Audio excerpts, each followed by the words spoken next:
There is a red door at the end of the hall. It is small. It is bright. It looks out of place here. The walls are a plain, boring gray.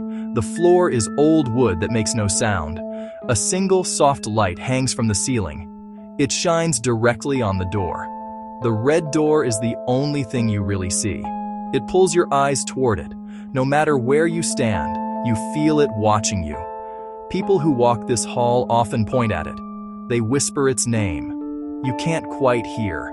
They always end with the same warning. Do not touch it. It looks like a fresh wound in the dull gray wall.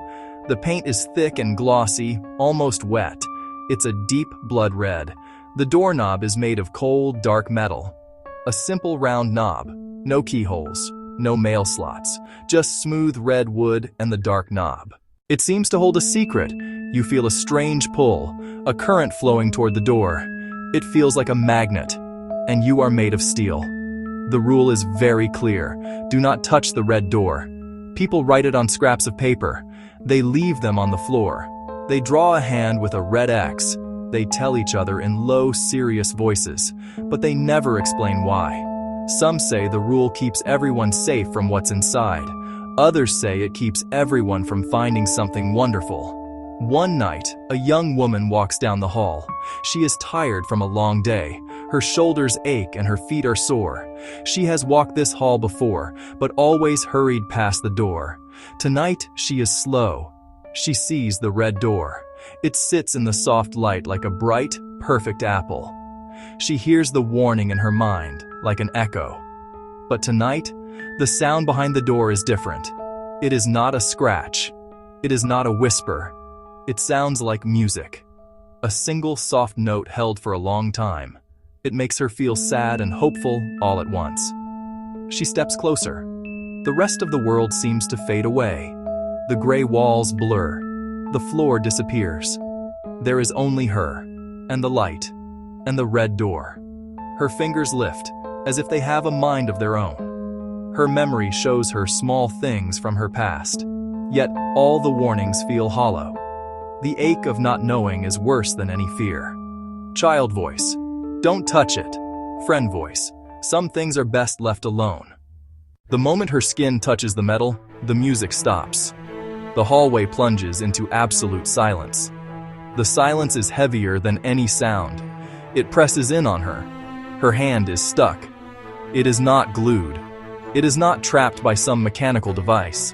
It just won't move. She tries to pull away.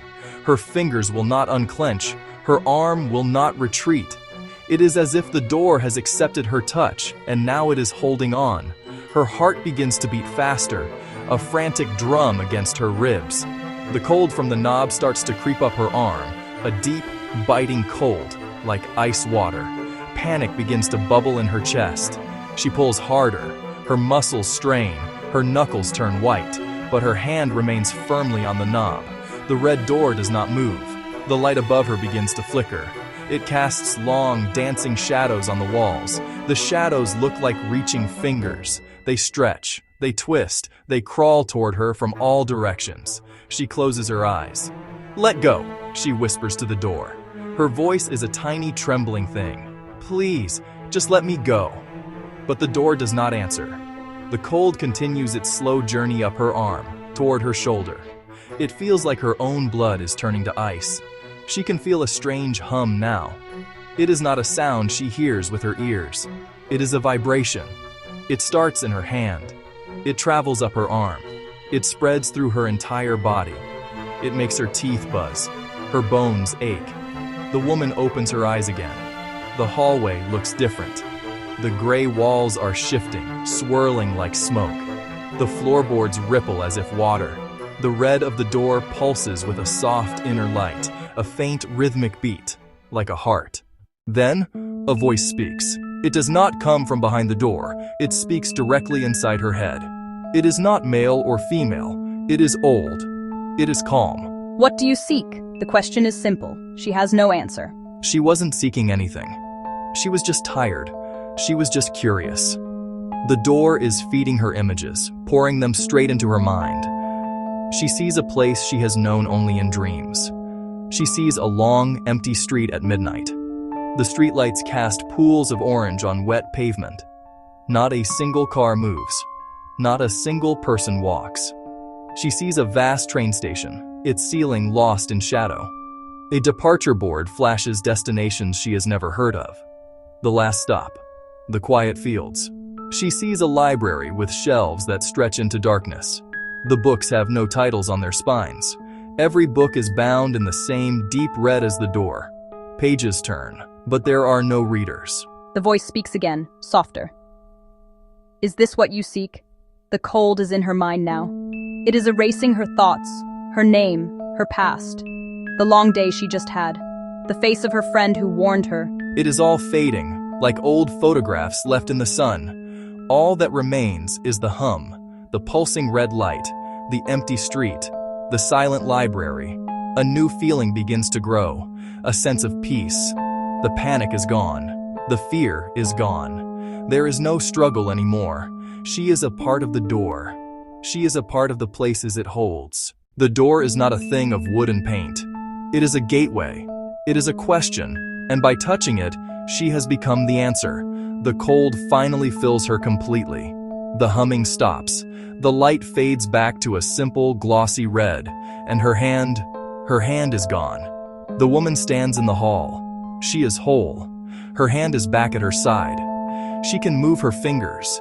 She can feel the warmth of her own skin. She takes a step back from the door, then another. The door looks exactly as it did before. A simple red door with a dark, round knob. The light above is steady. The walls are just plain gray.